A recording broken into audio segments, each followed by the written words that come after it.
오늘 우리에게 주시는 하나님의 말씀은 구약성경 이사야 16장의 말씀입니다.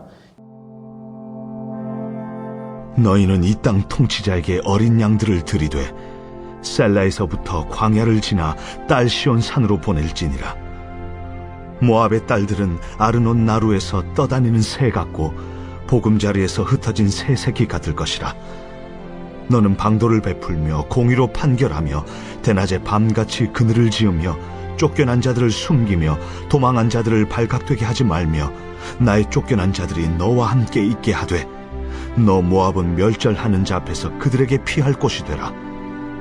대저 토색하는 자가 망하였고 멸절하는 자가 그쳤고 압제하는 자가 이 땅에서 멸절하였으며 다윗의 장막에 인자함으로 왕위가 굳게 설 것이요 그 위에 앉을 자는 충실함으로 판결하며 정의를 구하며 공의를 신속히 행하리라. 우리가 모압의 교만을 들었나니 심히 교만하도다. 그가 거만하며 교만하며 분노함도 들었거니와 그의 자랑이 헛되도다. 그러므로 모압이 모압을 위하여 통곡하되 다 통곡하며 길하레셋 건포도 떡을 위하여 그들이 슬퍼하며 심히 근심하리니 이는 헤스본의 밭과 심마의 포도나무가 말랐음이라. 전에는 그 가지가 야셀에 미쳐 광야에 이르고 그 싹이 자라서 바다를 건넜더니 이제 열국의 주권자들이 그 좋은 가지를 꺾었도다. 그러므로 내가 야셀의 울음처럼 심마의 포도나무를 위하여 울리라. 헤스본이여, 엘르알레여, 내 눈물로 너를 적시리니 너의 여름 실과 내 농작물의 즐거운 소리가 그쳤음이라. 즐거움과 기쁨이 기름진 밭에서 떠났고 포도원에는 노래와 즐거운 소리가 없어지겠고 틀에는 포도를 밟을 사람이 없으리니 이는 내가 즐거운 소리를 그치게 하였음이라. 이러므로 내 마음이 모압을 위하여 수금같이 소리를 바라며 내 창자가 길하레셋을 위하여 그러하도다.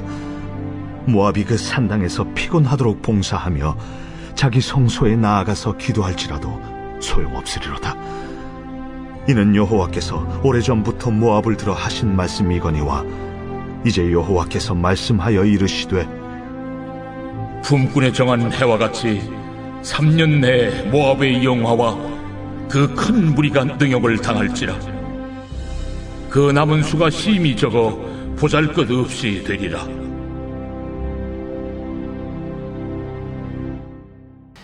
오늘 이 본문 이사야 16장의 말씀은 어제 15장의 말씀에 이어서 모압 심판에 대한 말씀입니다. 앞장에서는 모압이 하룻밤에 급격하게 멸망할 것이며 또 그로 인하여서 모압의 백성들이 큰 울부짖게 될 것이라고 예언을 하고 있었습니다. 그런데 오늘 본문의 말씀은 모압이 하나님의 심판에서 벗어날 수 있는 그 방법을 제시하고 있습니다. 하나님의 심판 예언 가운데 유일하게 예외적으로 이 모압의 심판을 면할 수 있는 방법을 제시하는 것은 이 처음인 것이죠. 이 모압은 이 아브라함의 조카였던 롯의 후예였습니다. 하나님께서는 당신이 택한 그 이스라엘 백성들과 특별한 관계에 있는 이 모압을 위하여 자비를 베푸고 있는 그런 모습인 것이죠. 먼저 1절의 말씀에 이렇게 말하고 있습니다. 너희는 이 땅 통치자에게 어린 양들을 들이되 셀라에서부터 광야를 지나 딸 시온산으로 보낼지니라 라고 말씀하고 있습니다. 심판을 면할 수 있는 첫 번째 조건은 무엇이었는가? 그것은 바로 이웃의 왕국인 유다에게 조공을 바치라는 그런 말이었습니다. 전쟁을 통하여서 황폐하게 된 그 모압에게 조공을 유다에게 바치라는 것은 자비가 없는 것처럼 보일 수도 있지만은 목숨조차 부지하기 힘든 자들에게 그 어린 양을 이스라엘에게 바치라는 것은 신앙적인 이유 때문이었습니다. 그렇게 함으로써 신앙적으로나 또 영적으로 유다와 연대를 맺으라는 것이었죠. 즉 유일한 구원은 유다가 섬기고 있는 그 하나님께서부터 나온다는 사실을 오늘 강조하고 있었던 것입니다. 이 땅의 통치자는 유다 왕을 먼저 지칭하는 말이었겠지만은 실제로 이스라엘이 하나님이 그 땅을 다스리는 통치자였죠. 하나님께 양을 보내라는 것은 하나님을 섬기고 하나님을 경외하라는 그런 의미였던 것입니다. 두 번째 그 방도는 그 남유다 피난민들을 보호하라는 그런 말씀이었던 것이죠. 3절에서 4절 말씀에 이렇게 말합니다. 너는 방도를 베풀며 공의로 판결하며 대낮에 밤같이 그늘을 지으며 쫓겨난 자들을 숨기며 도망한 자들을 발각되게 하지 말며 나의 쫓겨난 자들이 너와 함께 있게 하되 너 모함은 멸절하는 자 앞에서 그들에게 피할 곳이 되라. 돼서 토색하는 자가 망하였고 멸절한 자가 그쳤고 압제하는 자가 이 땅에서 멸절하였으며 라고 말씀하고 있습니다. 3절에서 4절에서 말하고 있는 그 쫓겨난 자들은 누구일까요? 그들은 바로 그 아수르의 공격을 받아서 어려움을 당하고 있는 유다 사람들이었습니다. 그들을 도와야 하며 이런 삶이 모압을 구원하게 한다는 것이었습니다. 이 본문은 지금 위기에 처한 유다 백성들이 발각되지 않도록 보호하며 그들에게 피할 곳이 되라는 그런 당부의 표현이었던 것입니다. 왜 하나님께서는 모압에게 유다를 보호할 그런 직무를 위임하고 계실까요? 그들은 이 땅에서 형제 나라라 할 수 있는 그 유다에게 그 하나님의 은총을 보여줄 유일한 나라였고 또 인간의 도리를 감당해야 할 그 위치에 있었기 때문입니다. 이런 의로운 행동을 통하여서 여호와 하나님을 알 수 있는 기회가 또 되고 결국 하나님을 찾고 모든 소망을 걸게 될 것이기 때문입니다. 이런 이유로 그 남유다 피난민들을 보호하는 것은 하나님의 심판에 있어서 모압이 망하게 하는 것을 막는 유일한 그런 방법이었던 것입니다. 그리고 이 남유다의 피난민을 보호해야 하는 근본적인 이유가 있습니다. 4절의 하반절에서 말하듯이 유다를 괴롭히던 그런 대적들이 모두 멸절하였기 때문입니다. 토색하는 자가 망하였고 멸절하는 자가 그쳤고 압제하는 자가 모두 망하였기 때문에 이제 유다를 보호해야 하는 것이 모압의 일이었던 것이죠. 또한 결정적인 이유는 5절의 말씀에 있습니다. 다윗의 장막에 인자함으로 왕위가 굳게 설 것이요 그 위에 앉을 자는 충실함으로 판결하며 정의를 구하며 공의를 신속히 행하리라 라고 말씀하고 있습니다. 곧 다윗의 왕권이 회복될 것이기 때문이었던 것입니다. 먼저 1차적으로는 다윗의 자손이었던 그 히스기야가 통치하고 있는 유다가 아수르의 침공을 물리치고 승리하게 될 것이라는 말씀이었고 또 다윗으로 후손으로 오시는 그 메시아를 대망하고 있는 그 이사야의 말씀입니다. 정의와 공의를 세우실 예수님을 예언하고 있는 말씀이었던 것이죠. 유다가 비록 모압에 의지해야 하는 그 처지에 놓였지만은 결국 메시아를 통하여서 의의 나라가 세워지게 될 것이고 또 그의 보호를 받게 될 것을 말씀하고 있는 것입니다.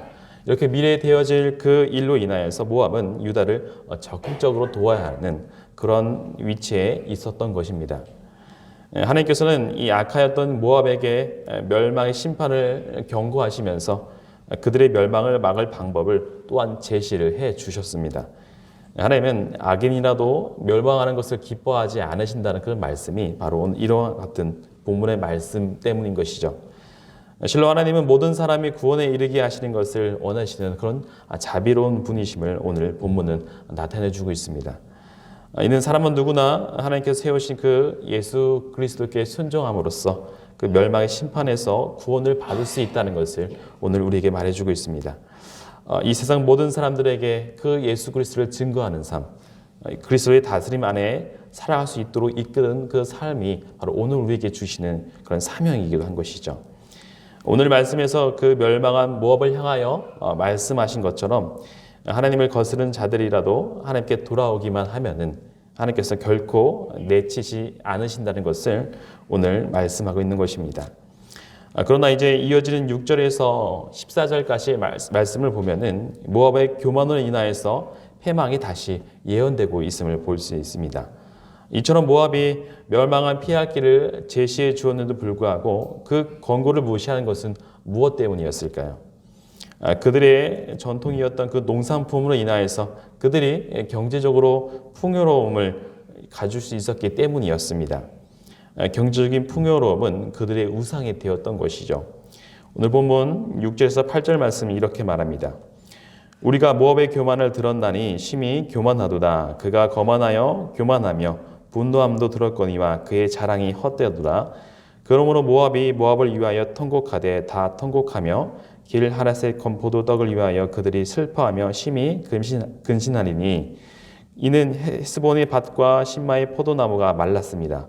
전에는 그 가지가 야셀에 비쳐 광야에 이르고 그 싹이 자라서 바다를 건넜더니 이제 열국의 주권자들이 그 좋은 가지를 꺾었도다라고 말씀하고 있죠. 모압의 지방은 이 포도의 소출이 많았던 그런 지방이었습니다. 포도는 그 지역의 경제를 견고하게 해주는 주요 농산품 중에 하나였죠. 그러나 모압은 장차 이 포도원이 황폐하게 됨으로써 그 주산품인 그 건포도와 떡까지도 얻게 되지 못할 것이 될 것이라고 말씀하고 있습니다. 이로 인해서 애통하며 근심하게 될 것이라고 오늘 본문은 말하고 있죠. 또 열국의 주권자들이 그 포도나무 가지를 꺾어서 모든 것이 다 황폐하게 될 것이라 말합니다. 아수르나 또 바벨론 같은 강대국들이 이 모압을 부수고 무너뜨리라는 것을 예언하고 있는 것입니다.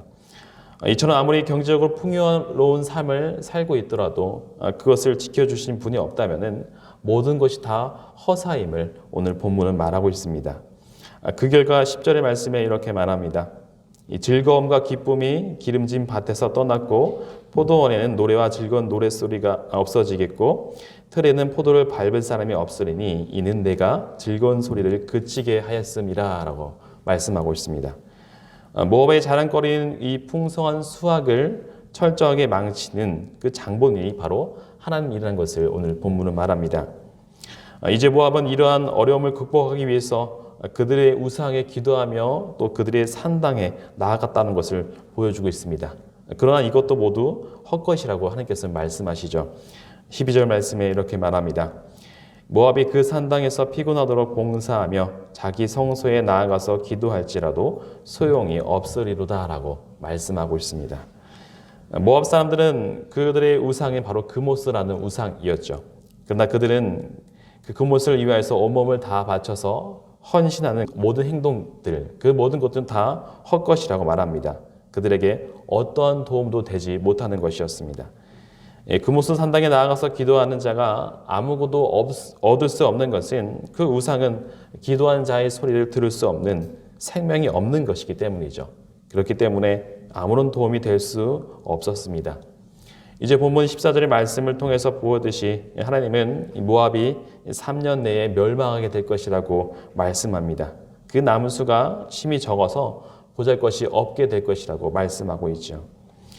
오늘 본문을 통하여서 하나님은 우리에게 무엇을 말씀하고 있을까요? 오늘 본문의 말씀은 하나님의 은혜와 자비를 멸시하는 그 교만이 나라를 망하게 되는 큰 원인이라는 것을 보여주고 있습니다.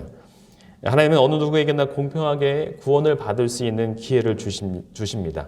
하지만 그 하나님의 구원을 기회를 거부하는 자에게는 심판밖에 남는 것이 없다는 것을 오늘 본문은 우리에게 깨닫게 해줍니다. 모압은 자신들을 구원에 이르게 하지 못했던 그 모든 것을 의지했던 자들이었습니다. 풍부한 경제력 또는 그들이 소유하고 있는 것에서 비롯되었던 것들, 그 모든 것들이 이 모압을 더욱더 망하게 만들었습니다. 하나님을 의지하는 것이 아니라 재물을 의지한 그 결과였던 것이죠. 이것은 이 부자가 천국에 들어갈 수 없다는 그 예수님의 교훈을 다시 한번 생각나게 하는 부분입니다. 이것이 하나님 앞에 자신을 높이는 교만한 자들이 맞게 되는 그 결과인 것이죠.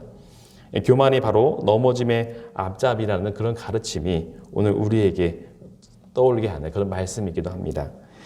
오늘 우리가 하나님 앞에서 경계해야 할 것이 무엇이 있을까요? 그것은 바로 교만한 삶의 자세를 우리가 경계를 해야 합니다.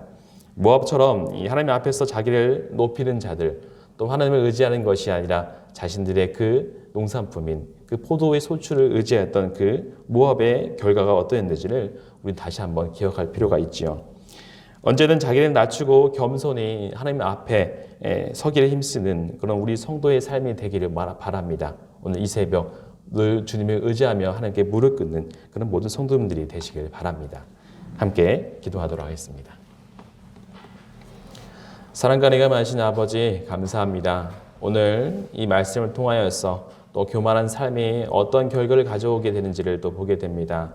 주님, 언제나 주님을 의지하는 자들이 되기 원합니다. 우리 마음 가운데 교만이 싹트고 있다면은 그 모든 것들을 다 잘라서 없애볼 수 있도록 하여 주시고, 또한 재물과 다른 세상의 것들을 의지하는 것이 아니라 오직 주님만을 의지하는 그런 삶을 살 수 있도록 우리를 인도하여 주시옵소서.